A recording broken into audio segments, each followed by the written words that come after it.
time is not always on our side, and finding time to brew can be tough, especially with everything else going on in your life. So I've been on a quest to trim precious hours, minutes, and even seconds off the brewing process to make sure there's no excuse to fit in a quick brew day or even finish a home brew in time for an upcoming event. Join along as I show you some tips and tricks to shorten the overall brewing process for the fastest beer possible. I'm TheBruSho, and this is TheBruSho. Let's get into these time-saving tips.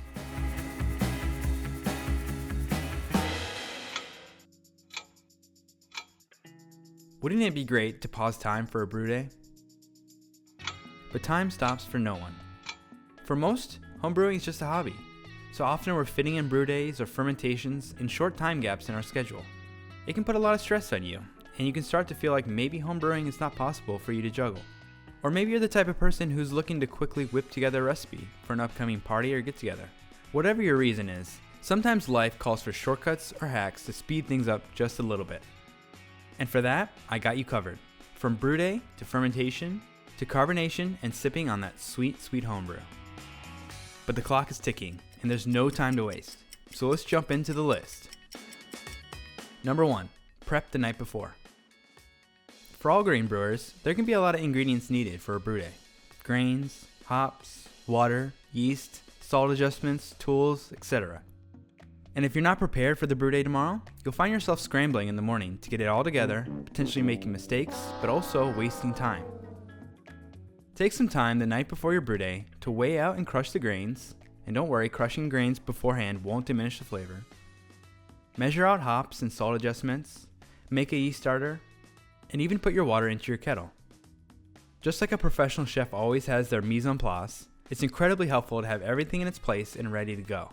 Yes, these tasks still technically take time away from you, but at least by doing it the night before, you can get that time back on the actual brew day. And you can double check and be sure you're 100% ready and not missing any crucial components. If this isn't possible for you, then at least be prepping all this while your water heats up in the morning. Use multitasking to your advantage. Number 2, shorten mash and boil time. If you've ever watched any of my videos before, then you probably noticed how I almost always use a shortened mash and boil time. Traditional practice always said to do at least a 60-minute mash and a 60-minute boil. But those numbers are not solidified in stone, and you do have some room here to save time. In the mash, most conversion of starches to fermentable sugars happen in the first 15 to 20 minutes.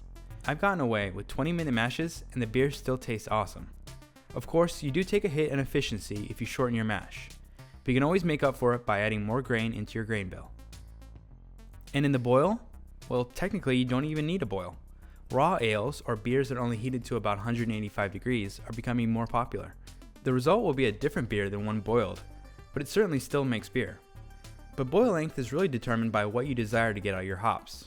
Longer boils are great for extracting more bitterness, but if you're only looking for flavor and aroma additions, shorter boils are great. But you'll need to add in more hops to hit the right IBU or bitterness needed to balance out the beer. Boiling can also help with DMS, or that cooked cabbage cream corn off flavor in beer. Although in my experience, I've done 15-minute boils on light body lagers and never experienced DMS, probably due to the highly modified malts we have at our disposal these days. But try shortening the boil next time and see for yourself.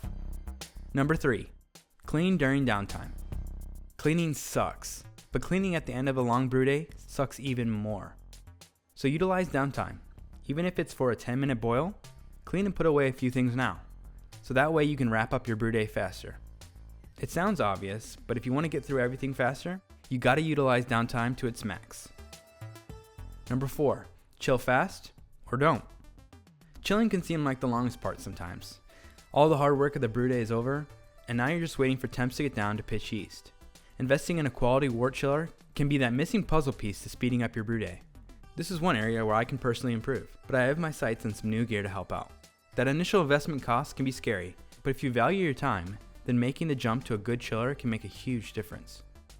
But on the flip side of chilling is simply not chilling. No-chill brewers swear by this method. It saves them massive time by just putting hot wort into a fermenter or container that can handle the heat, and then putting that into a fridge or chamber to chill out overnight. Just be careful handling hot wort. Number 5, use Kveik. Ever since Kveik came onto the scene, it's been praised for its ability to ferment in warm temperatures with minimal negative flavor impact. Other yeasts, like typical ale yeasts, can take up to a week to ferment at normal temperatures. And lagers can take even longer at their preferred lower temp range. But with Kveik, at that warmer temp, comes super fast fermentations. The yeast is working overtime to convert those sugars into alcohol, and by doing so, you can have a complete fermentation in as little as 24 hours. 24 hours! This was unheard of until recent years. My mulled cranberry cider was done in just about a day and a half, and by using Kveik plus pressure fermentation, I also got a little jump start on carbonation. Speaking of carbonation, number 6, keg over bottling. Bottling beer is a great way for a beginner brewer to package their brew.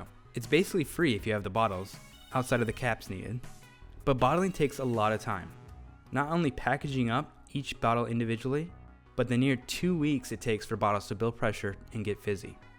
Kegging is light years faster. You just have to fill one container, and even at the slowest setting, you can have your brew carbonated in a week.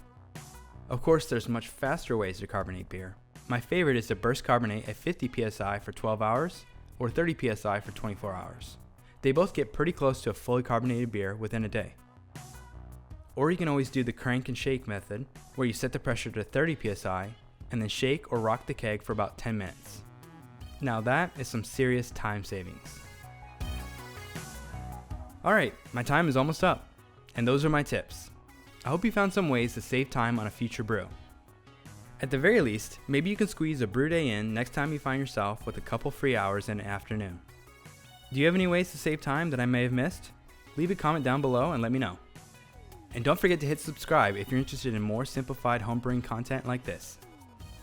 Thanks so much for watching, cheers, and happy brewing.